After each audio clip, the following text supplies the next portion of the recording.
إلا وأنتم مسلمون يا أيها الناس اتقوا ربكم الذي خلقكم من نفس واحدة وخلق منها زوجها وبث منهما رجالا كثيرا ونساء واتقوا الله الذي تساءلون به والأرحام إن الله كان عليكم رقيبا يا أيها الذين آمنوا اتقوا الله وقولوا قولا سديدا يصلح لكم أعمالكم ويغفر لكم ذنوبكم ومن يطع الله ورسوله فقد فاز فوزا عظيما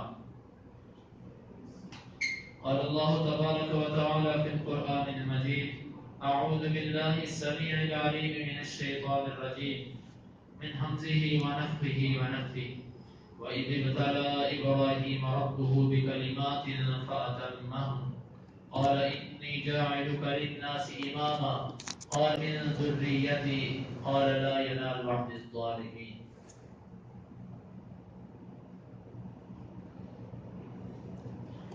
ابراہیم علیہ السلام جب اپنے علاقے کے اندر اپنی قوم کے ساتھ ایک بہت بڑا حادثہ پیش آیا، قوم نے ابراہیم علیہ السلام کو آگ میں پھینکا، اللہ رب العزت نے ابراہیم علیہ السلام کو بچا لیا۔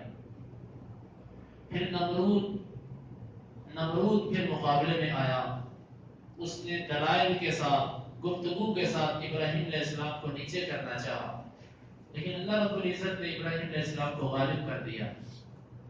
پھر اس کے بعد یہ ہوا، ابراہیم علیہ السلام مایوس ہو گئے کہ یہ قوم مسلمان ہونے والی نہیں، وہاں سے نکل پڑے۔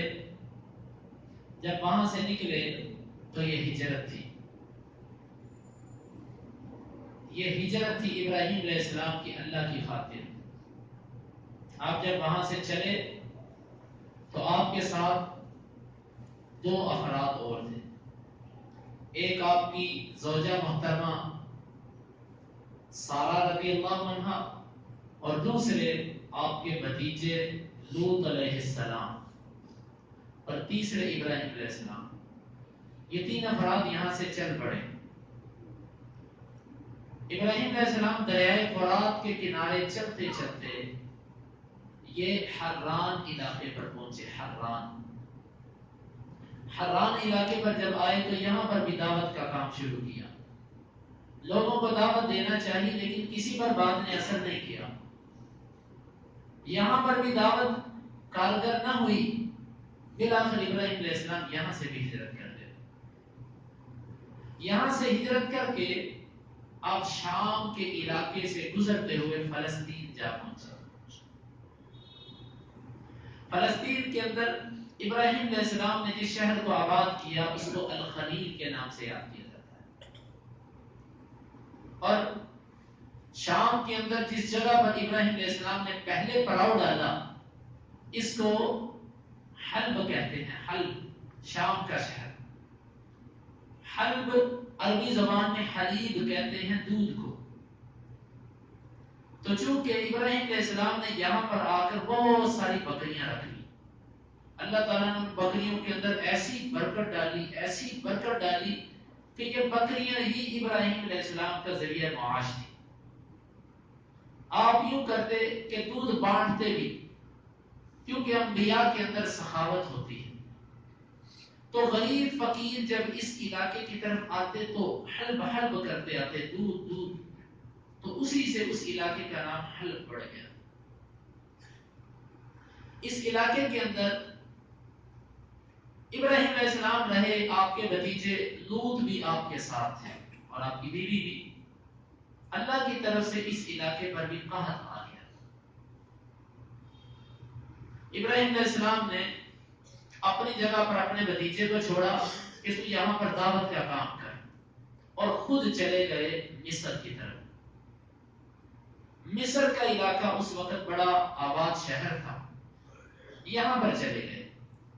یہاں پر جب گئے تو یہاں پر وہ ایک تاریخی واقعہ پیش آیا کہ جس کا حدیث کے اندر بھی ذکر ملتا ہے۔ ابراہیم علیہ السلام جب مصر میں داخل ہوئے تو یہاں کا جو فرعون تھا، چونکہ مصر کے بادشاہوں کو فرعون کے لقب سے یاد کیا جاتا ہے، یہاں کا جو فرعون تھا وہ بڑا بدگماش قسم کا اور بڑا بدبخت اور بدکار قسم کا انسان تھا. اس کا کام یہ تھا کہ وہ کسی بھی خوبصورت عورت کو دیکھتا، اگر اس کے ساتھ اس کا خامند ہوتا تو وہ اس کو قتل کروا دیتا اور عورت پر قبضہ کر دیتا. سارہ علیہ السلام کے بارے میں آتا ہے کہ یہ اپنے زمانے کی سب سے خوبصورت عورت تھی. اللہ تعالیٰ نے امی جان سارہ کو بہت خوبصورتی عطا فرمائی تھی. جب یہ اس علاقے میں داخل ہوئی تو فرعون کو اس کے شیاطین نے بتلایا کہ یہاں پر ایک ایسی عورت آئی ہے کہ جو سب سے حسین ترین عورت ہے. اس نے پیغام بھیجا کہ بلاؤ ان کو. سب سے پہلے اسے ابراہیم علیہ السلام کو بلایا، جو اس کا طریقہ واردات تھا کہ پہلے خامد کو ختم کرے. اس نے پوچھا یہ کون ہے؟ ابراہیم علیہ السلام نے کہا کہ یہ میری بہن ہے. اس نے کہا اچھا تیری بیوی نہیں بہن ہے میری. کہا ٹھیک ہے تو جا، اب اس کو بھیج میرے پاس. ابراہیم علیہ السلام آئے اور اپنی جان سارہ سے کہہ دیا کہ دیکھ میں نے اس آدمی کو یہ کہا ہے کہ تو میری بہن ہے، فلا تکذبینی، تو میری تکذیب نہ کرنا، کیونکہ اس روئے زمین پر تیرے اور میرے سوا کوئی مسلمان نہیں ہے. اس مصر کی سرزمین پر تیرے اور میرے سوا کوئی مسلمان نہیں ہے، اور مسلمان آپس میں بھائی ہوتے ہیں. ہماری بیویاں بھی اگرچہ وہ بیویاں ہیں لیکن اسلامی رشتے کے اعتبار سے ہماری بہنیں بھی بنتی ہیں، اسلامی رشتے کے اعتبار سے. لیکن وہ بہن نہیں ہے کہ جو حرام ہوتی ہے. تو یہ ابراہیم علیہ السلام نے کہا کہ یہ میری بہن ہے. اس نے کہا ٹھیک ہے. ابراہیم علیہ السلام نے کہا کہ تم نے جا کر میری خلاف ورزی نہیں کرنی، جو میں نے کہا اسی پر قائم رہنا. جب امی جان سارا وہاں پر گئی تو اس بدبخت نے، بخاری کی روایت ہے کہ اس نے برا ارادہ کیا اور اس نے سوچا کہ میں اپنی خواہش کو پورا کروں. جب یہ برا ارادہ لے کر آگے بڑھا، اللہ رب العزت نے اس کو زمین کے اندر دھنسا دیا. ایک روایت کے لفظ یہ ہیں کہ سارہ علیہ السلام نے وضو کیا اور اللہ سے دعا مانگی. اللہ رب العزت نے اس فرعون کو زمین کے اندر دھنسا دیا اور کچھ حصہ اس کے جسم کا باہر تھا. یہ سارہ علیہ السلام کو کہنے لگا کہ تو دعا کر اللہ مجھے نکال دے، اگر اللہ مجھے نکال دے گا پھر میں تجھے بالکل ہاتھ نہیں لگاؤں. سارہ علیہ السلام نے اس کے لیے دعا کی، اللہ تعالیٰ نے اس کو نکال دیا. لیکن اس شیطان پر اس کی شیطانی غالب رہی. اس نے پھر وہی ارادہ کیا. پھر اللہ تعالیٰ نے سارہ علیہ السلام کی حفاظت کی اور اس کو زمین میں دھنسایا. اس نے پھر کہا، 3 دفعہ یہ واقعہ پیش آیا. جب تیسری دفعہ بھی اس کے ساتھ ہوا تو اس نے اپنے خادموں کو بلایا اور بڑے غصے سے ان کے ساتھ مخاطب ہوا. کہنے لگا کہ یہ کس شیطان کو تم میرے پاس لے آئے ہو، کس جن کو تم میرے پاس لے آئے ہو. اس نے اپنے یہ غصے کا اظہار کیا. جاؤ اس کو لے جاؤ یہاں سے. اور سنو، ساتھ اس نے اپنی بعض مؤرخین کے مطابق لونڈی اور بعض مؤرخین کے مطابق اس کی بیٹی ہاجر، مشہور یہ ہے کہ ہاجرہ، حقیقت میں ان کا نام ہاجر ہے. ہاجر اس نے خدمت کے لیے امی جان سارہ کو دے دی کہ بس یہ ہمیشہ آپ کی خدمت کرے گی. ابراہیم علیہ السلام جب اس امتحان سے سارہ علیہ السلام کامیاب ہوئی تو واپس اپنے خامد کی طرف آئی. ابراہیم علیہ السلام نماز پڑھ رہے تھے. دیکھو مشکل وقت میں انبیاء کا یہی طریقہ ہوتا ہے. سوچو بچار کر کے، رو کے، شور مچا کے انسان کو کیا مل جائے گا؟ کچھ بھی نہیں ملے گا. تو ابراہیم علیہ السلام نے کہا کہ کیوں نہ میں دعا نماز شروع کر دوں. اور یہ طریقہ ہمارے نبی صلی اللہ علیہ وسلم کا ہے. مشکلات کے اندر، پریشانیوں کے اندر ہم کیا کرتے ہیں؟ ہم سوچتے ہیں، ہم دنیاوی تعلقات ڈھونڈتے ہیں، سفارشیں تلاش کرتے ہیں، جبکہ سب سے بڑی سفارش اللہ رب العزت کی سفارش. ابراہیم علیہ السلام نے اللہ تعالیٰ سے رابطہ کیا. نماز میں کھڑے تھے، امی جان سارہ آئیں. انہوں نے اشاروں سے پوچھا کہ کیا بنا. انہوں نے کہا کہ اللہ نے ظالم کو اس کی تدبیر کے اندر ناکام کر دیا اور اس نے مجھے خدمت کے لیے یہ حاجر بھی عطا کر دی. ابراہیم علیہ السلام نے شکر ادا کیا کیونکہ یہ ہم سے پہلی شریعت ہے. ان کی شریعت میں نماز کے اندر گفتگو جائز تھی، وہ گفتگو کر سکتے، اور یہ ہمارے شریعت کے اندر بھی شروع اسلام میں جائز تھا. جس طرح کہ حدیث کے اندر آتا ہے کہ شروع اسلام میں یہ تھا کہ جب نماز پڑھتے ہوتے تو ایک دوسرے سے بات بھی کر لیتے تھے. مثلا ایک آدمی آتا وہ ساتھ والے سے پوچھتا کہ کون سی رکعت ہے، یا ایسی کوئی اپنی ضرورت کی بات کر دیتا، یا آتا اس کو کہتا السلام علیکم ورحمۃ اللہ، وہ آگے سے کہتا وعلیکم السلام ورحمۃ اللہ. شروع اسلام میں جائز تھا. پھر کیا ہوا؟ امرنا بالسکون ونہینا عن الکلام. صحابہ کہتے ہیں ہمیں خاموش رہنے کا حکم دیا گیا اور کلام کرنے سے ہمیں روک دیا. یہ ایک تاریخی حادثہ تھا جو ابراہیم علیہ السلام کے ساتھ مصر میں پیش آیا. عزت اور ناموس کا مسئلہ تھا، لیکن اللہ رب العزت نے اس میں کامیاب کیا. دیکھو اللہ کے لیے ابراہیم علیہ السلام چلے، پہلے گھر سے باپ نے نکالا، پھر علاقے سے قوم نے نکالا، پھر حاکم وقت سے جھگڑا ہوا، اس نے ملک بدل. ابراہیم علیہ السلام کو جان کا خطرہ پڑا اور ہجرت کی وہاں سے حرام کے علاقے میں، وہاں سے نکلے، پھر شام کے علاقے سے گئے مصر کی طرف. یہاں پر بھی ابراہیم علیہ السلام کو وہی مشکل. اسی لیے اللہ رب العزت نے فرمایا ہم نے ابراہیم علیہ السلام کو چند کلمات کے ساتھ آزمایا فاتمہن، ہم نے ان کو پورا کر دکھایا. ابراہیم علیہ السلام کی ساری زندگی آزمائشوں سے بڑی بڑی ہے، تو یہ بھی ایک بہت بڑی آزمائش تھی جو ابراہیم علیہ السلام پر آئی. یہاں سے بھی نکل پڑے چونکہ یہ بات مشہور ہو چکی تھی اور بادشاہ فرعون اپنی ذلت اور رسوائی کو برداشت نہیں کر سکتا تھا. اسے کہا نکل جاؤ یہاں سے، مصر سے. ابراہیم علیہ السلام وہاں سے نکلے، پھر اپنے علاقے کی طرف آئے. جب واپس آئے تو اپنے بھتیجے لوط کو کہا کہ تو اس طرح کر، تو سدوم کی جو بستی ہے، جو سمندر کے کنارے پر بستی سدوم ہے، تو وہاں پر چلا جا. سدوم کے بارے میں مؤرخین اور مفسرین نے لکھا ہے کہ اس کے قرب و نواح میں 600 کے قریب بستیاں تھیں. گویا کہ یہ ایک مرکزی شہر تھا اور اس کے قرب و جوار میں بہت سارے دیہات آباد تھے. 600 کے قریب بستیاں تھیں. ابراہیم علیہ السلام نے لوط سے کہا کہ جا تو ادھر اللہ کی طرف سے، اور ان کو لوط علیہ السلام کو نبی بنا دیا گیا اور یہ اس طرف چلے گئے. پھر انشاءاللہ لوط علیہ السلام کا واقعہ اس کے بعد مستقل طور پر آئے گا، وہاں پر اس کا ذکر آئے گا. ابراہیم علیہ السلام نے پھر جس شہر کو آباد کیا وہ الخلیل تھا. یہاں پر آگے امی جان سارا نے کہا کہ دیکھو میرے بطن سے تو اللہ نے آپ کو ابھی تک اولاد نہیں دی، میں 5 ہوں، اور ابراہیم علیہ السلام کی عمر بھی 85 سال سے اوپر ہو چکی تھی. 85 سال کے قریب عمر تھی. جب ہجرت کی تو عمر 80 سال سے اوپر تھی. 80 سالہ بزرگ کو اللہ کے راستے میں کتنی تکلیفیں پہنچی. یہاں سے امی جان نے کہا کہ آپ ہاجر سے شادی کر لیں. ہاجر سے نکاح کر لیا ابراہیم علیہ السلام. اب ہاجر چونکہ امی جان سارا کی خادمہ تھی، ان کی لڑکی تھی، اللہ عالم بالصواب، کوئی معاملہ ہوا ہوگا.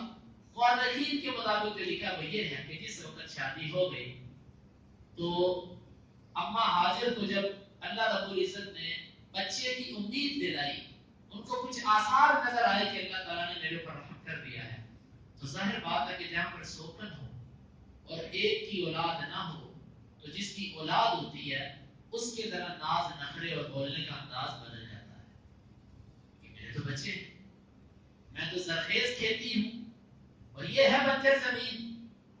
تو بس ایسا ہی کوئی ماحول بنا ہوا تحقیق کی روایت کے مطابق. تو امی جان سارا تو وہ تھی کہ جنہوں نے ابراہیم علیہ السلام کے ساتھ شروع سے لے کر اب تک تکلیفوں میں برابر شریک رہے، ساری مصیبتیں کاٹتی رہی. اسی لیے نبی صلی اللہ علیہ وسلم کبھی امی جان خدیجہ کو نہیں بھولے تھے.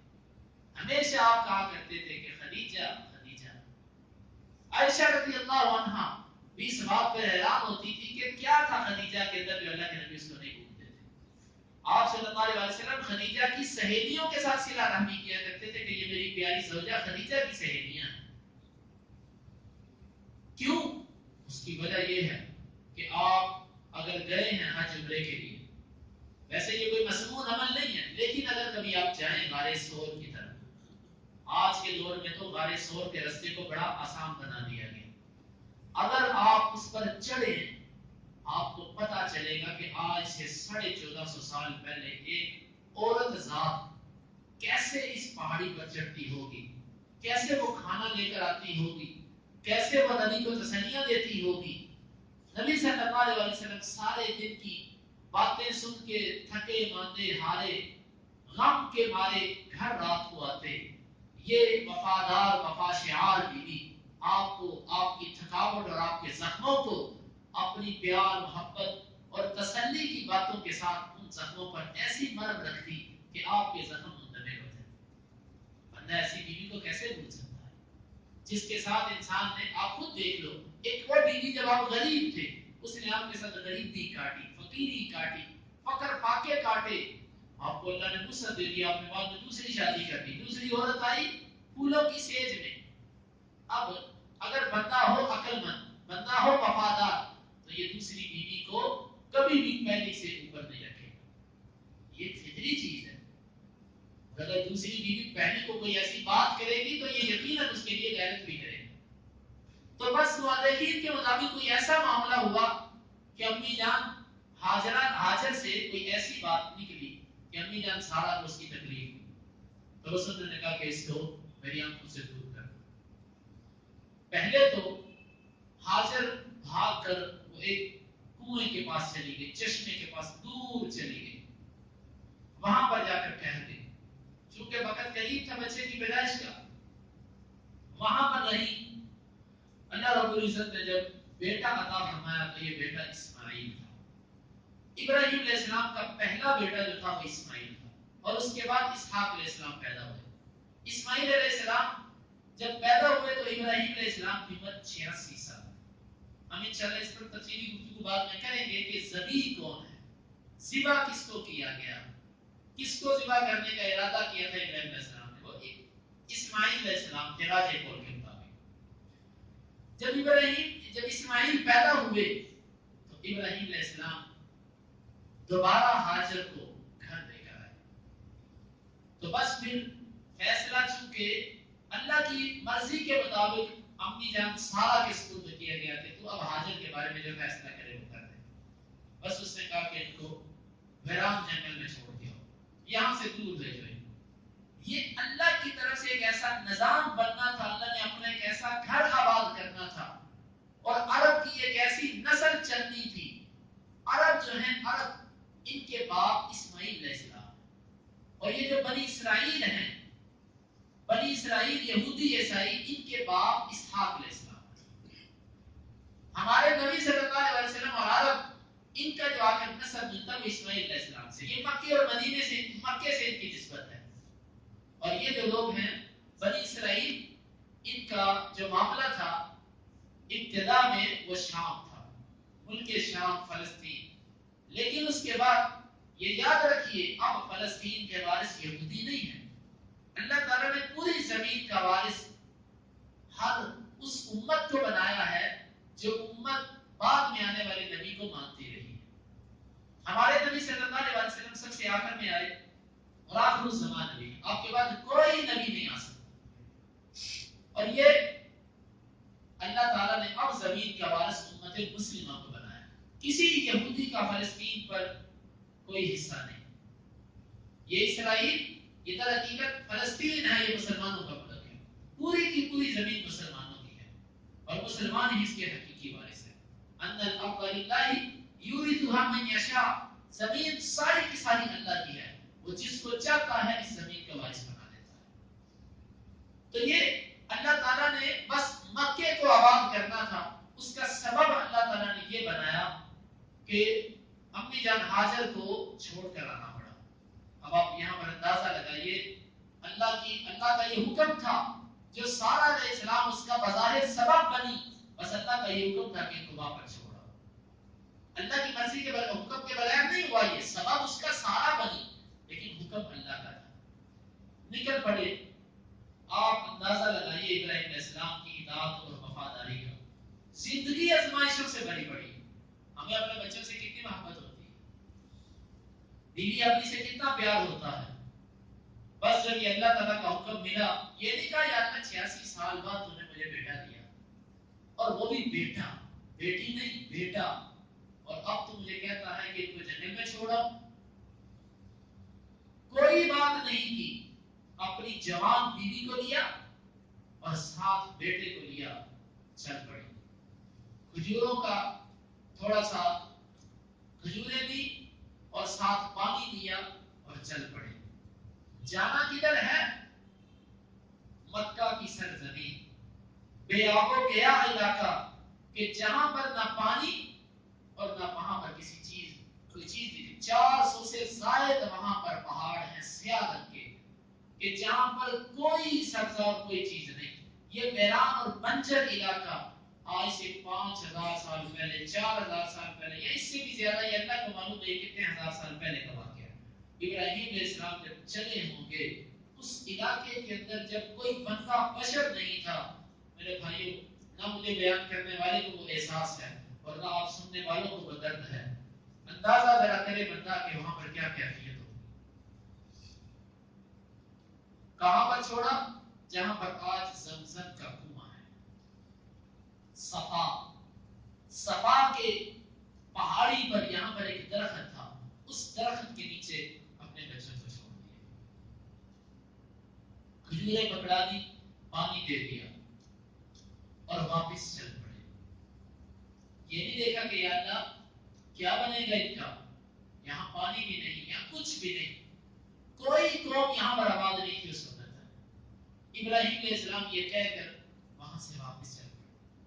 اب ابراہیم اسماعیل تو شیر خوار بچہ تھا جو ماں کا دودھ پیتا تھا، لیکن سارا نے پوچھا، ابراہیم کے پیچھے دوڑی، ہاجر ابراہیم کے پیچھے دوڑی، ڈٹی کہ ہمیں بتاؤ تو صحیح کہ کس لیے چھوڑ کے جا رہے۔ بس جو روایت ملتی ہے وہ یہ ہے کہ صرف آسمان کی طرف اشارہ کیا کہ اس اللہ کے حکم سے چھوڑ کے جا رہا۔ کیا ایمان تھا اس عورت کا جو عرب کی ماں بنی، عرب کی ماں ہاجر ہے۔ حاضر علیہ السلام نے کہا کہ اگر آپ ہمیں اللہ کے ذمہ چھوڑ کے جا رہے ہو، اللہ کے کہنے پر چھوڑ کے جا رہے ہو، تو پھر اللہ ہمیں کبھی ضائع نہیں کرے گا۔ اس جنگل میں راتیں کیسی گزری ہوں گی، رات کا منظر کیا ہوتا ہوگا، دھوپ سورج کی گرمی کی کیفیت کیا ہوتی ہوگی، وہاں پر گرمی اور سردی کیسے گزرتی ہوگی، یہ میرے اللہ کو معلوم، یہ کسی کو معلوم نہیں۔ بس اللہ کا یہ اصول ہے، من کان للہ کان اللہ لہ، جو اللہ کا ہو جاتا ہے، اللہ پر یقین کرتا ہے، اللہ اس کا ہو جاتا ہے، اللہ اس کو وہاں سے عطا کرتا ہے من حیث لا یحتسب، جہاں سے اس کا گمان بھی نہیں ہوگا۔ آپ ذرا اندازہ کریں اس پہاڑیوں پر کیسے وہ دن رات گزرے، کیسے وہ منظر گزرا، بلا کر یہ کلوتی جوان عورت اور اس کا شیر خوار بچہ دن گزرتے رہے، راتیں بیتتی رہی، زندگی کے لمحات کٹتے رہے، زندگی کی آزمائش سے یہ گزرتے رہے، بالآخر وہ دن آیا کہ جب کھجوریں اور پانی ختم ہو گئے، کھجوریں اور پانی ختم ہو گئے، پھر کیا تھا؟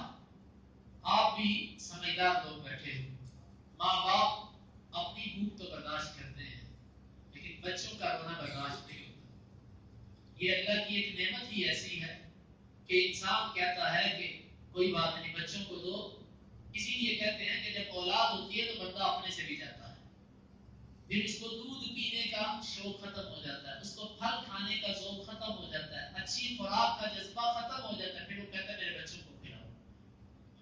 جہاں تک اپنی حد تک تعلق تھا وہاں تو امی جان نے برداشت کیا ہوگا، نہ جانے اس نے کتنی دیر پہلے ہی پانی اور یہ چیزیں اپنے بچے کے لیے سٹارٹ کر دی ہوں گی، خود کھانا پینا چھوڑ دیا ہوگا، میں تو ماں ہوں برداشت کر لوں گی، میرے بچے کو پیاس کیسے برداشت ہوگی۔ اس نے کیا کیا ہوگا، کہاں تک کیسے یہ کیفیت پہنچی کہ اس کو دوڑے لگانی پڑی صفا اور مروا کی۔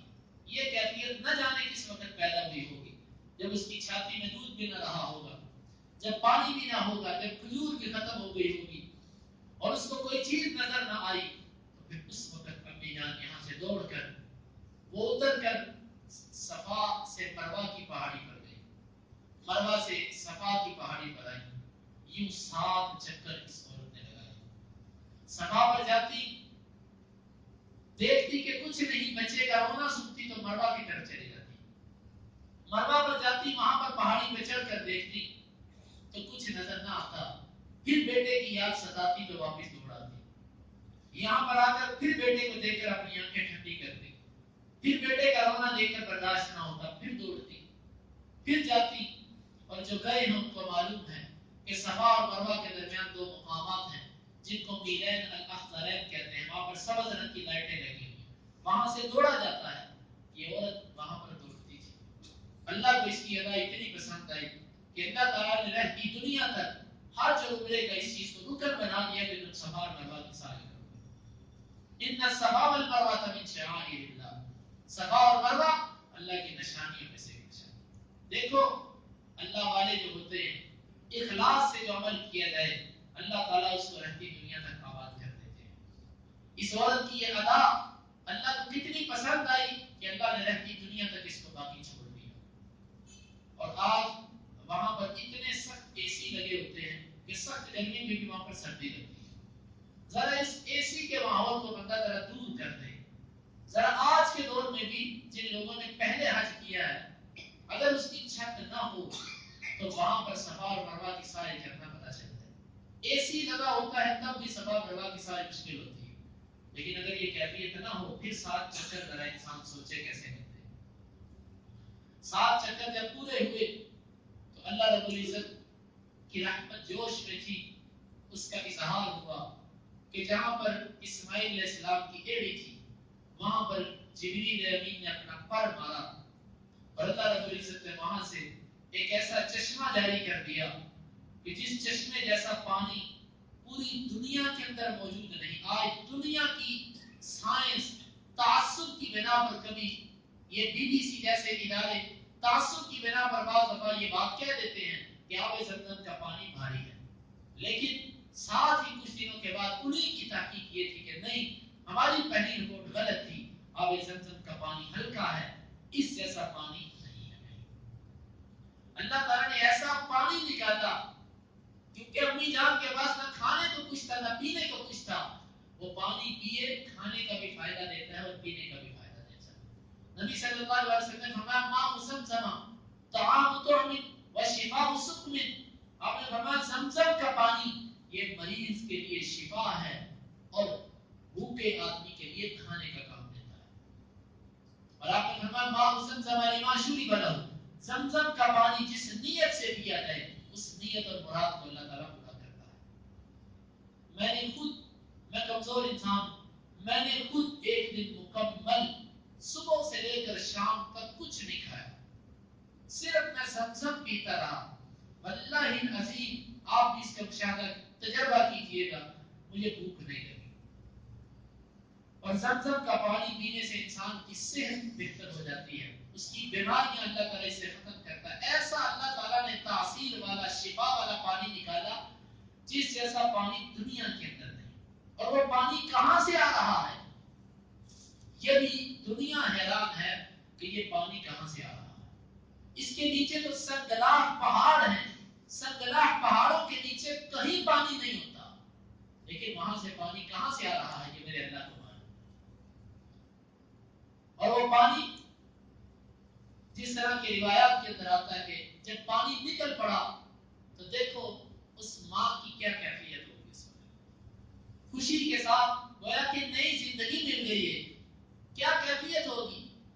جلدی سے کیا کیا، وہ پانی جب بہنے لگ پڑا تو اس پانی کو بند کرنے لگی۔ زم زم اس کا معنی ہے رک جا، رک جا۔ پانی کے ارد گرد منڈیر بناتی رہی اور کہتی رہی رک جا رک جا۔ نبی صلی اللہ علیہ وسلم نے فرمایا اللہ ابن اسماعیل پر رحمت فرمائے، اگر وہ اس پانی کو نہ روکتی تو یہ پانی نہ رکتا، یہ پھیل جاتا زمین پر، اللہ کی زمین پر اس بابرکت پانی یہ پھیل جاتا۔ آج دیکھیے زمزم کا کنواں جو ہے وہ بڑا گہرا کنواں ہے، اس کے بارے میں جو میری یادداشت ہے وہ یہ ہے، جو میں نے سن رکھا ہے کہ 8 منٹ کے اندر اندر وہ کنواں دوبارہ بھر جاتا ہے، اس کو پھر خالی کرتے ہیں 8 منٹ کے اندر۔ اللہ کی قدرت دیکھیے، جیسے جیسے اللہ کی مخلوق بڑھتی جاتی ہے اس پانی کی مقدار بڑھتی جاتی ہے۔ کبھی حاجی جایا کرتے تھے سینکڑوں اور ہزاروں کی تعداد میں،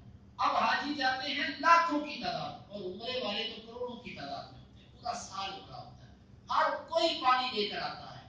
وہاں پر پانی پیتے ہیں لوگ، استعمال کرتے ہیں، لیکن اس آب زمزم کی مقدار میں کبھی کمی نہیں ہے. ہاں وہاں پر دینے والوں کے دل چھوٹے ہو جائے تو الگ بات ہے، لیکن اللہ کے خزانوں میں کوئی کمی نہیں. اتنا زمزم اللہ اس کو اور نکالتا جاتا ہے. یہ اس اخلاص کے وقت کا نکلا ہوا پانی. جب یہ پانی نکل پڑا تو اب امی جان کی زندگی کچھ آسان ہوتی گئی. یہاں پر یہ ماں بیٹا پانی پیتے اللہ کا شکر کرتے. دیکھو ہم کتنی خوراکیں کھاتے ہیں، اس کے باوجود ہمارے منہ پر اللہ کا شکر نہیں. ایک زمزم کا پانی تھا جس پر ان کی زندگی بسر ہو رہی تھی. تو زمین آسمان کے جو پرندے ہوتے ہیں یہ پانی کی جگہ پر گھومتے ہیں. یہاں پر قرب و جوار میں ایک قبیلہ گزرا کرتا تھا جس کا نام بنو جرہم تھا. بنو جرہم کے لوگ بارہا مرتبہ مکہ کے پاس سے گزرتے. ان کو معلوم تھا کہ اس پورے علاقے میں کہیں پانی نہیں ہے. وہ اپنے کسی مقصد کی خاطر کچھ مدت کے بعد وہ سفر کیا کرتے تھے.